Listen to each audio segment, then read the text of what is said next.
Students. तो आज इस वीडियो में आपसे बात करेंगे potential due to concentric cells के बारे में। शेल के लिए पोटेंशियल हम निकाल चुके हैं, outside the cell, conducting shell, on the surface of cell and inside the shell. तो एक छोटा सा कंसेप्ट आज सीख लेते हैं कि अगर कॉन्सेंट्रिक सेल्स है तो उस पूरे शेल की वजह से, चाहे 2 कॉन्सेंट्रिक शेल हो, चाहे 3 कॉन्सेंट्रिक शेल्स हो, ऐसे कई सारे शेल हो अगर, तो उनकी वजह से अलग अलग पॉइंट पे पोटेंशियल कैसे लिखते हैं। चलो मान लेते हैं ये एक शेल है और इसके ऊपर ये एक दूसरा शेल है। इसका रेडियस मान लेते हैं स्मॉल आर और इसका रेडियस मान लेते हैं कैपिटल आर। इसको चार्ज दे दिया है Q1 और इसे चार्ज दे दिया है Q2। अब हमें इस पूरे चार्जेस की वजह से, यानी इन दोनों शेल की वजह से अलग अलग लोकेशन पे पोटेंशियल लिखना होगा। और ये कंसेप्ट यूजफुल भी है, कई सारे सवालों में यूज भी होता है। तो अब शेल की वजह से जो पोटेंशियल है वो मैं पहले यहां लिख दूं कि अगर ऐसे कोई शेल है जिसका रेडियस है r, तो उससे बाहर किसी पॉइंट पर जो मान लो x डिस्टेंस पे है, तो उसके लिए जो पोटेंशियल लिखा जाता है, अगर इसके ऊपर चार्ज q है तो बाहर किसी पॉइंट पर पोटेंशियल kq/x, सरफेस का पोटेंशियल kq/r, और जितना सरफेस पर उतना ही अंदर होता है। ये हमने बात पिछली वीडियो में किया था और इसको डिराइव भी किया था कि बाहर किसी पॉइंट पर पोटेंशियल, अगर कोई पॉइंट शेल के बाहर है तो सेंटर से वो दूरी देख लो कि सेंटर से कितनी दूर है, kq/x, सरफेस पे है तो kq/r, और अंदर है तो भी kq/r, क्योंकि जितना सरफेस पे उतना ही अंदर। तो अब चलो कोई पॉइंट लेते हैं इस कॉन्सेंट्रिक शेल के लिए। इस कॉमन सेंटर से x डिस्टेंस पर कोई पॉइंट P है और हमें इस पूरे चार्जेस की वजह से इस पॉइंट P पर पोटेंशियल लिखना है। तो ध्यान से देखो, तो दोनों ही शेल के लिए P पॉइंट आउटसाइड है, और आउटसाइड क्या होता है, kq/x। तो इस वाले शेल के लिए भी वो बाहर है, तो potential at point P kq1/x, और दूसरे वाले के लिए भी बाहर है तो kq2/x। तो simple kq1 plus q2/x, this is the net potential due to shell. आसान है बिल्कुल। इस वाले शेल के भी बाहर है, वो बड़े वाले शेल के भी बाहर है, और दोनों के कॉमन सेंटर से कितनी दूरी पे है, x डिस्टेंस पे है। तो इस वाले शेल के लिए पोटेंशियल कितना बनाएगा यहाँ पे, kq1/x, और इस वाले शेल के लिए कितना बनाएगा पोटेंशियल, kq2/x। तो नेट पोटेंशियल कितना हो जाएगा पॉइंट P पर। अब चूंकि पोटेंशियल स्केलर क्वांटिटी है, इसीलिए इतना ज्यादा प्रॉब्लम होती नहीं है, सीधे सीधे हम इनको ऐड कर लेते हैं। अब ये पॉइंट P इन दोनों शेल के बीच में कहीं आ जाए, मान लो यहां पे आ जाए, यहां अभी भी x डिस्टेंस पे है, इनके कॉमन सेंटर से x डिस्टेंस पर, लेकिन अब इन दोनों शेल के बीच में कहीं ये पॉइंट मान लेते हैं M। अब मुझे इस पॉइंट M का पोटेंशियल लिखना है। तो अब देखते हैं, इस बड़े वाले शेल के लिए ये पॉइंट अंदर है, इनसाइड है। इस अंदर वाले शेल के लिए ये पॉइंट बाहर है। तो पहले लिखते हैं अंदर वाले शेल के लिए। तो अंदर वाले शेल के लिए kq1, बाहर कोई पॉइंट है तो बाहर जितनी दूर है उसके सेंटर से वही दूरी लिख लेते हैं। कितनी दूर है उसके सेंटर से, x दूर है। भाई अंदर वाले के लिए वो ये वाला पॉइंट बाहर है और बाहर वाले शेल के लिए वो पॉइंट अंदर है। तो पहले लिख लेते हैं इसके लिए q1 कितना पोटेंशियल, यानी अंदर वाला शेल कितना पोटेंशियल बनाएगा। सो kq1 बाई सेंटर से कितनी दूरी पे है, x डिस्टेंस पे है, तो kq1/x प्लस बाहर वाले शेल के लिए तो वो इनसाइड है, और इनसाइड अगर होता है कोई भी पॉइंट तो शेल के अंदर पोटेंशियल वही होता है जो शेल के सरफेस पे होता है। तो अंदर में तो कोई दिक्कत ही नहीं है, kq/r, रेडियस कितना है r, this is the net potential in between. अब अगर ये पॉइंट इसकी सरफेस पे आ जाए, मान लो यहां आ जाए, अभी भी x डिस्टेंस पे है, और ये पॉइंट P या M जो भी है यहां पे आ जाए, तो अब फिर से इसको लिखते हैं इस पॉइंट के लिए। मान लो ये पॉइंट N है, तो पॉइंट N पे पोटेंशियल लिखा जाएगा, इस वाले शेल के वो सरफेस पे है, बाहर वाले शेल के वो अंदर है। तो सरफेस पे पोटेंशियल kq, अब x न लिख करके जब x की वैल्यू इस स्मॉल r के इक्वल हो गई तो kq1/r, और दूसरा वाले के लिए तो अंदर ही है वो kq2/r। ये हो गया अंदर वाले शेल के सरफेस पर।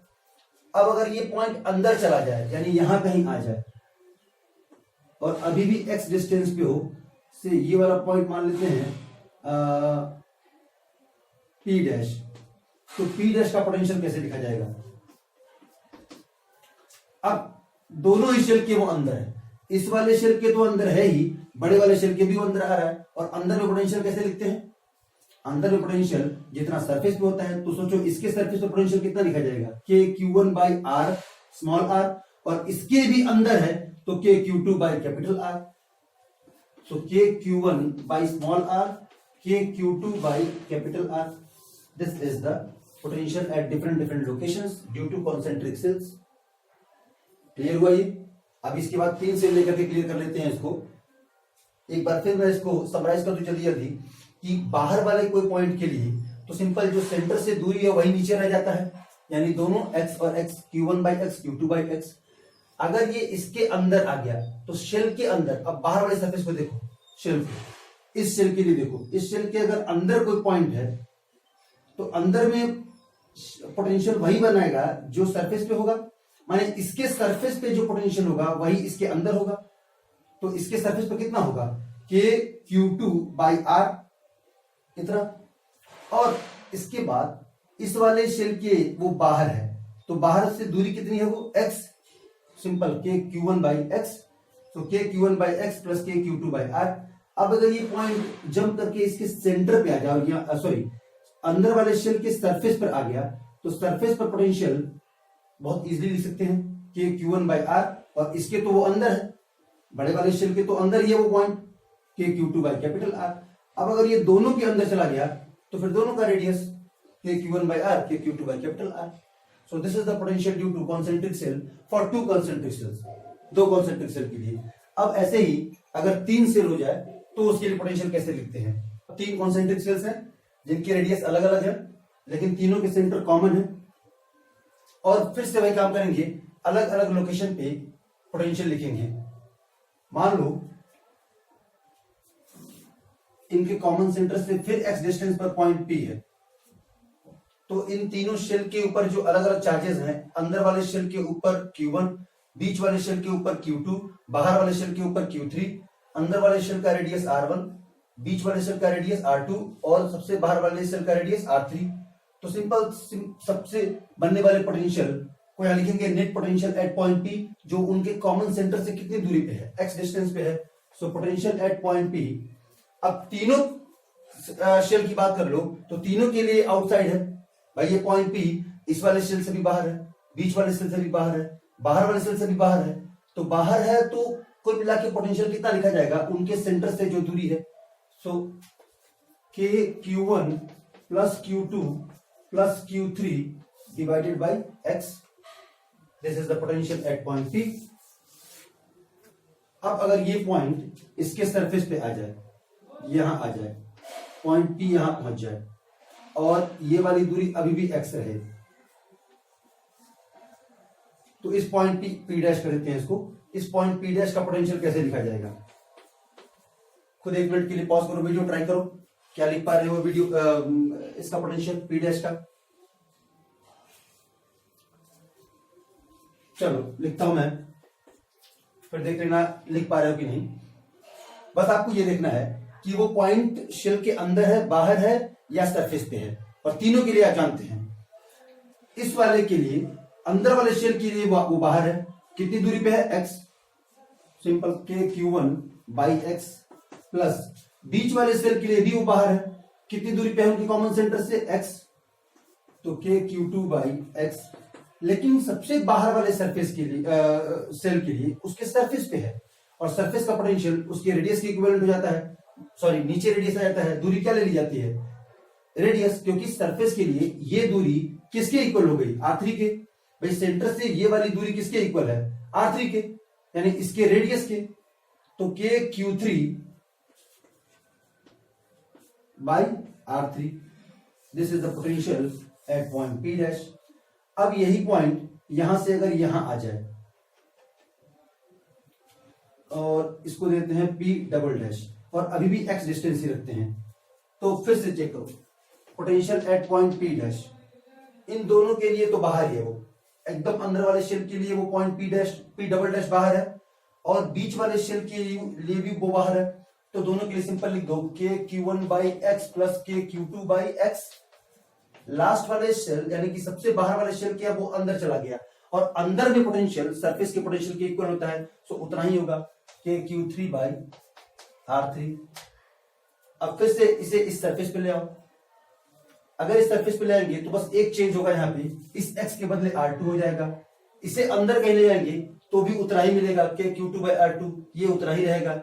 हाँ, अब इसके बाद अगर ये पॉइंट अंदर आ गया, मैं लास्ट वाला बता रहा हूं, ये पॉइंट अगर P डबल डैश यहाँ P ट्रिपल डैश यहाँ आ गया और x डिस्टेंस पर है कॉमन सेंटर से, तो इस पॉइंट का पोटेंशियल लिखने का तरीका है कि अब वो तीनों ही शेल के अंदर है।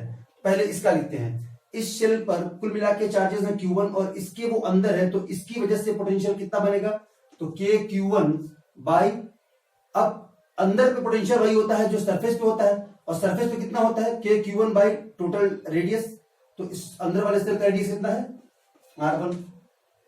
इस वाले सेल के लिए भी वो अंदर ही है, इसी के अंदर है, बीच वाले सेल के लिए भी वो पॉइंट अंदर है, तो KQ2/R2, और ऐसे ही सबसे बाहर वाले सेल के लिए भी वो अंदर है, तो KQ3/R3। This is the potential due to concentric cells. उम्मीद है ये समझ में आया होगा। ये एक छोटा सा कॉन्सेप्ट दिमाग में रखिएगा, क्योंकि जब क्वेश्चन किए जाएंगे तो ये बहुत हेल्पफुल होते हैं, ये बहुत काम के होते हैं, और कई जगह पे डायरेक्ट हमको लिखना पड़ता है। ये बस मुझे समझाना था कि कॉन्सेंट्रिक सेल्स की वजह से अलग अलग लोकेशन पे पोटेंशियल कितना होता है, कैसे उस पोटेंशियल को लिखते हैं। सो